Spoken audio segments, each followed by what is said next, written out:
Alors, nous sommes mardi 7 janvier 2025 et je viens vous donner l'update, une mise à jour sur les affrontements qui se passent dans les Nord Kivu entre l'armée congolaise et les hommes de Kagame et les rebelles d'I-23. Comme vous le savez, après plusieurs jours de combats entre les hommes de Kagame et les rebelles d'I-23 et la coalition FRDC et Vaya Wazalendo, en tout cas, des sources locales viennent de confirmer, plusieurs sources vérifiées même, viennent de confirmer que les FRDC et les Wazalendo viennent de récupérer le village de Karambi. Le village de Karambi qui est situé à plus ou moins 2 km de Ngungu, et plusieurs autres sources aussi annoncent même que l'agglomération de Ngungu est déjà sous contrôle des FRDC et des Vaya Wazalendo. Les centres de Ngungu, disons la colline de Ngungu, a été contrôlée depuis hier par les FRDC et le Wazalendo. Il y a des vidéos que je vous ai montrées. Alors, et voyez encore cette vidéo ici.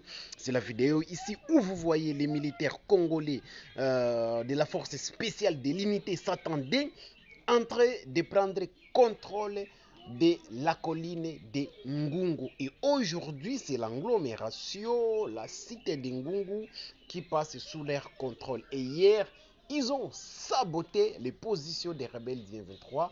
Pas seulement qu'ils ont conquis les positions des rebelles du 23, mais aussi ils les ont incendiés. La vidéo est là.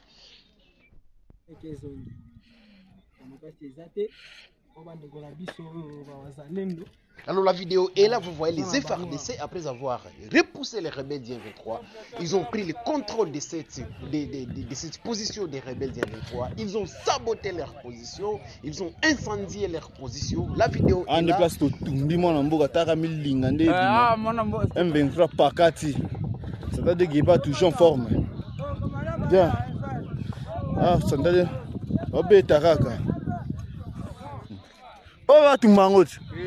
alors aussi dans les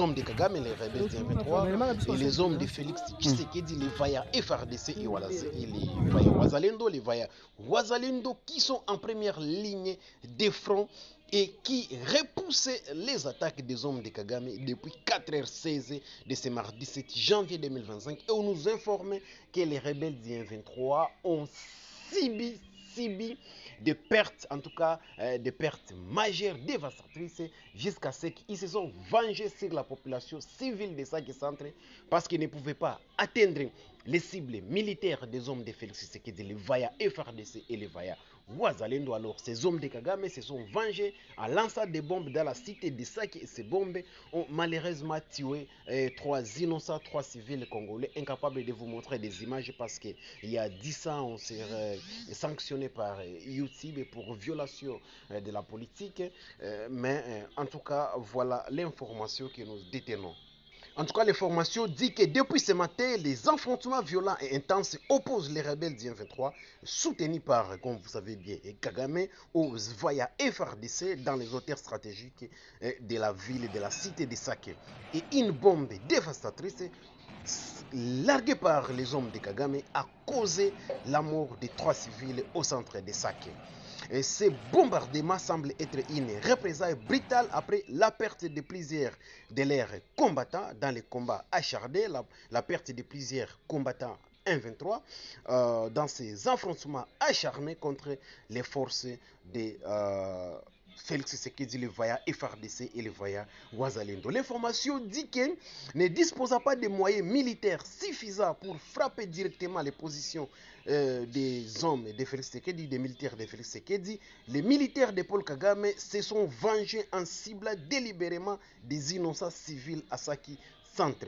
Alors cela a intensifié la violence sur des cibles civiles sans défense, alors qu'ils devraient s'en prendre aux positions des FRDC, mais parce qu'ils n'ont pas les moyens, ils n'ont pas de stratégie, ils n'ont pas l'efficacité, ils n'ont pas la force d'atteindre les cibles des militaires FRDC, ces voyous-là, ces hommes-là de Kagame, ces rebelles du 23, ces terroristes, alors ont largué des bombes dans la cité de Sake, sur des cibles civiles. Et 3 civils, malheureusement, ont perdu la vie, mais l'information nous dit qu'en tout cas, les 1-23 ont subi des pertes majeures dans les affrontements d'aujourd'hui. Alors je vous rappelle aussi que les lieutenants général Pacifique Massoussou, commandant de la 3e zone de défense, a pris ses fonctions hier, lundi, et a souligné vraiment la complexité de la mission de l'armée face à cette agression, mais il a affirmé que malgré les défis, cela reste réalisable. Bientôt, cette rébellion du 23 sera défaite et chassée du sol congolais.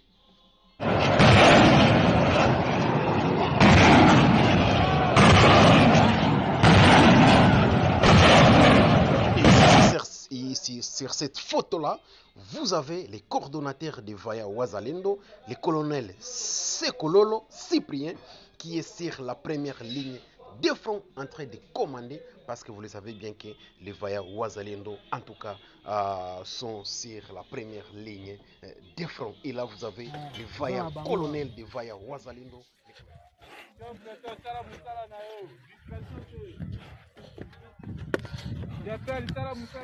Bon ndako batika ondeni o batumba ngoti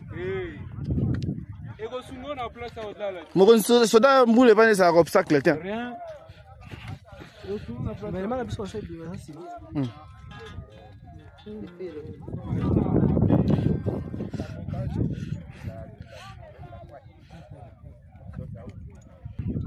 en déplace tout ndi mwana mboka taka milinga nde M23 pakati. C'est-à-dire qu'il n'est pas toujours en forme. Bien.